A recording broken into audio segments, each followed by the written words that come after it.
there's a nice little tavern over on the beach side called Park and Ocean. They serve a lot of Florida craft beers, and they have a little cafe in there, maybe lunch and things like that.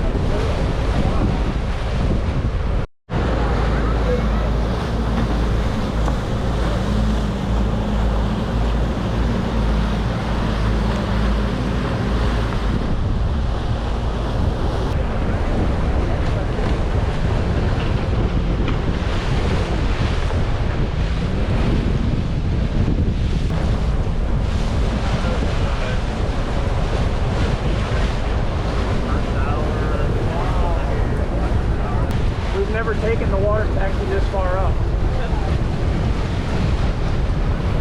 And then stop number 10 is where you'll find Boat Campers, very well-known sports bar. All three of those places will offer you a discount with your water taxi ticket.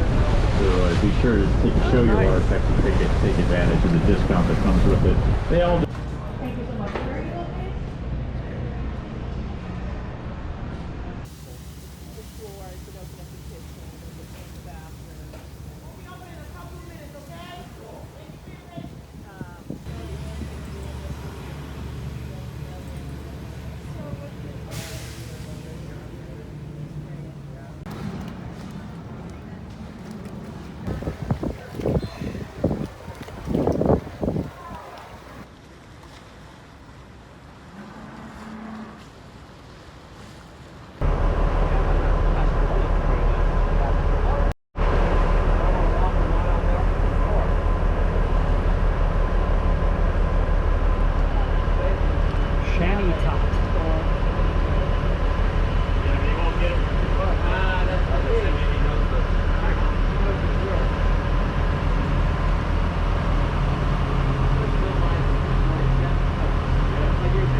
Leaving stop number 1 and 2 behind us. Next stop will be stop number.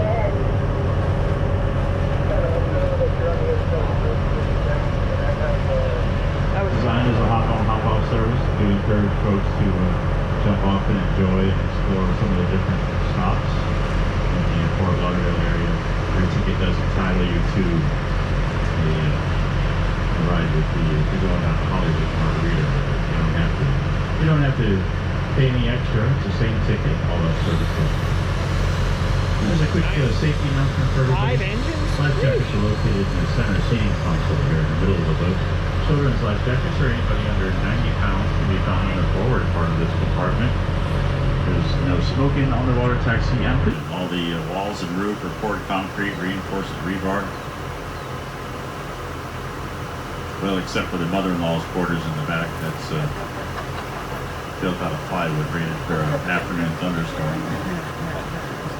If he was just sitting there all day, he can hop down and go into the water. He can swim to mainland, eat or whatever, and then come right back. But he's sitting right over here. He's just sitting on the pole. I just take a video of him every day. He's cool. Green Children's Playhouse, and then the 4 other properties that were built connecting with hallways and breezeways. You don't know too much about Wayne Huizenga. He was the billionaire that started 3 Fortune 500 companies from the ground up, the first to ever do it. And those 3 companies would be Waste Management, AutoNation, and Blockbuster Video. In his prime, he was worth around $17.5 billion. You see those dolphins just passing by back there? There's some dolphin over there. There's a statue of Dolphin over there because he owned the Miami Dolphins franchise for quite a few years. Also brought the Florida Panthers down here and owned the Marlins.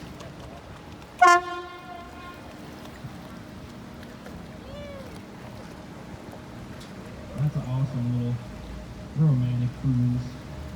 For those, I think they said if it's not Valentine's Day, it's another day. I think their booking time in advance is like 2 years to book for certain specific days. Because again, you only have 2 or 3 people on it. Now, as you make this twist and turn, this house coming up on your left, this looks like it's out of a Harry Potter novel, and that's because he had the set directors of Harry Potter World in Orlando, and that being Wayne Huizenga.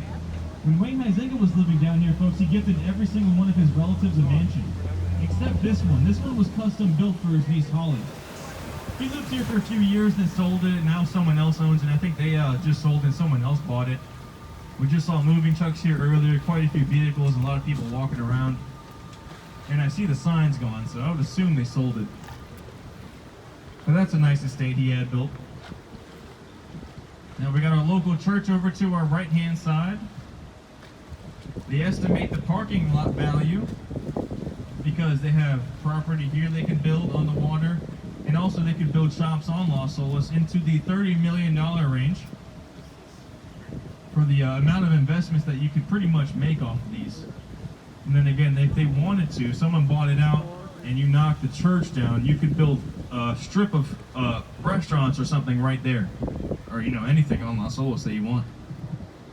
And now, guys, over here on the left, back when Wayne Huizenga owned the Dolphins, Coach Nick Saban came to coach the Dolphins for 2 years. This house was his signing bonus. Again, he treated a lot of his people like relatives and like family. And honestly, again, he was worth like $17 billion in his prime, but in his later years, he donated a lot of his money. He gave a lot of it back. And there's a lot of actually things to remember his name. There's the Huizenga Pavilion, which you can actually go check out. It's actually a nice little cool area, little plaza. It's further down the river. One of our smaller river boats can take you down there. It's actually a really nice spot. And then we got this house to your right, which is actually the most recent property that was finished. And folks, give you a heads up, these guys have multi-millions of dollars invested into the property. Most of the times, the curtains they have, they don't really block anything. So you can look straight into some of these houses. And at night you can too, with all the lights are lit up and everything. So we do turn into kind of like the peeping Tom Cruise later in the evenings. So be on the lookout. And then sometimes you may see something you like, or you may see something you wish you'd never seen. Now there's a house coming up on the right. To be quite honest with you, I don't know who owns it. Someone might lie to you and tell you someone else owns it. I really don't know. But just look at the vast size of this property here. And then the next few houses coming up were the size of lots that were originally sitting here. And a couple of them had to get knocked down to build this one. And this is also a old retired pilot boat, this little boat right here on the right. They never drop it in the water or anything, it's just a retired boat. Pilot boats are designed to take a captain onto some cruise ships or container ships in the port and be their navigational expert on board to help them guide them into the port for cruise ships or container ships overseas that have never been in the port here before. And you can really see the size of lots that were here beforehand.